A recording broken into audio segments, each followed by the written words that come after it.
Ready start. प्रत्येक police ठाण्यात अंधश्रद्धा निर्मूलन कक्ष हे वृत्त वाचले.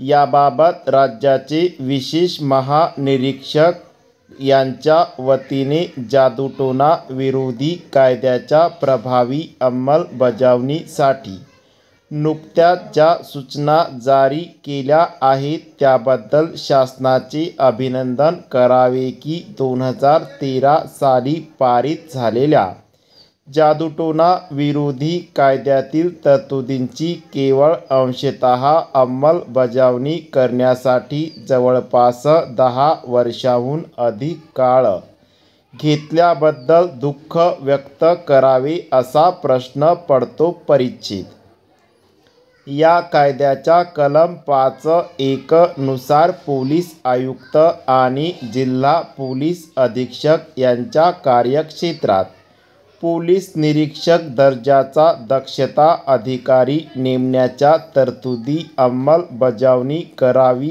या सूचनांचाही समावेश वरील सूचनांमध्ये आहे. त्यामुळे कायद्याच्या अंमलबजावणीतील एक महत्त्वाचा टप्पा पार पडेल. परंतु कलम 11 नुसार या कायद्याची प्रयोजने पार पाडण्यासाठी शासनाने नियम जारी करणे अत्यंत आवश्यक आहे. हे काम प्रलंबित आहे. हे नियम जारी करावेत यासाठी महाराष्ट्र अंधश्रद्धा निर्मूलन समिती गेल्या 10 वर्षे पाठपुरावा करत आहे.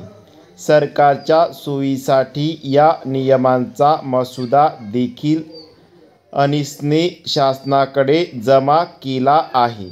तरीही हे नियम का जारी केले जात नाहीत? या कायद्याबाबत अनेक पोलीस ठाण्यात गोंधळाची स्थिती असते असा तक्रारदारांचा आणि कार्यकर्त्यांचा अनुभव आहे.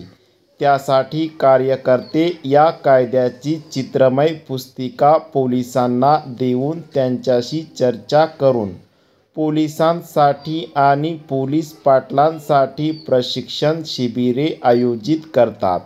अंमलबजावणी निर्दोष व्हावी यासाठी स्वखर्चाने काम करतात. त्यामुळे शेकडो गुन्हे व्यवस्थित दाखल होण्यास मदत झाली आहे आणि अनेक प्रकरणांमध्ये शिक्षाही झाली आहे.